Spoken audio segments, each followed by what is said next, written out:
Hello and welcome or welcome back. Episode 6 of Cruel Summer was kind of chilled in comparison to the previous episodes, which I actually really liked because last episode was fairly heavy. As I mentioned in my short video, we find out that Martin dies on the 22nd of June 1994 because that's what it says on his tombstone. So we know when Kate came home, but I always thought that she was abducted around July. It seems to be August, late August, because by the 15th of August, which is when all the events in this episode take place, Kate still hasn't been abducted yet. By the way, I also had a commenter tell me that I'm obviously not paying attention to the show and that I should watch it again, SMH. And, you know, as fun as the theories and the timelines are, what I also really enjoy in the comments is discussing the themes of the show and how important they are, the strange expectations that we may not even realize that we have of trauma survivors, the uncomfortable conversations about how grooming works and learning about DID and the potentially problematic portrayals in the media. Obviously, I would like to get the theories and the timelines correct, but you know, there's a lot more to the show than that, so if I do get those things wrong, I probably will. I think we might be okay. If you haven't yet, feel free to subscribe or join the discussion in the comments below.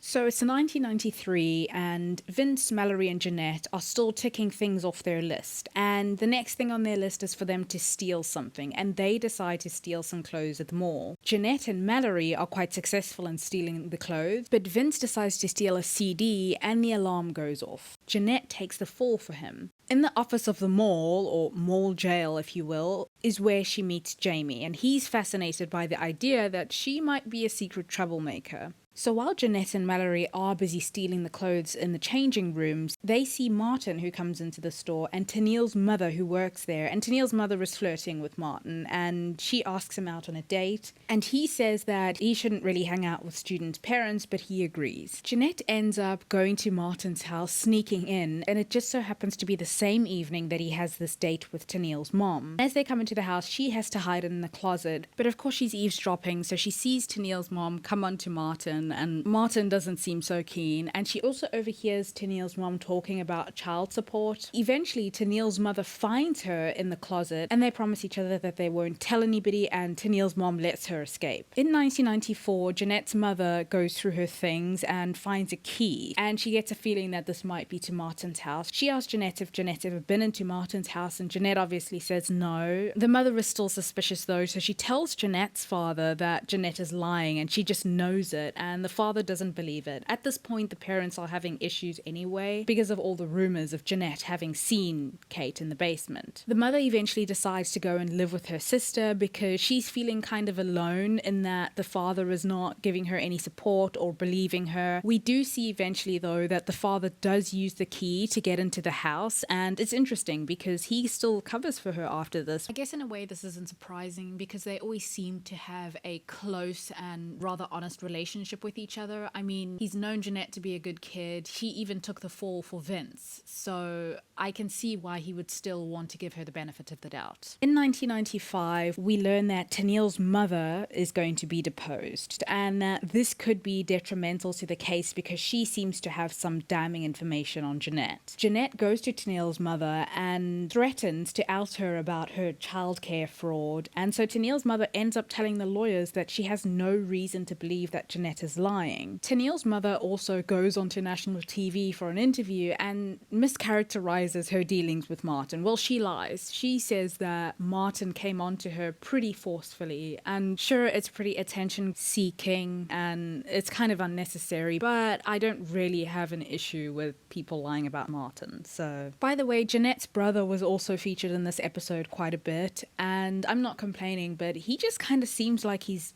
just there, right? Anyway, that's it for episode 6. I don't have any incorrect theories to share with you guys. Thank you for watching.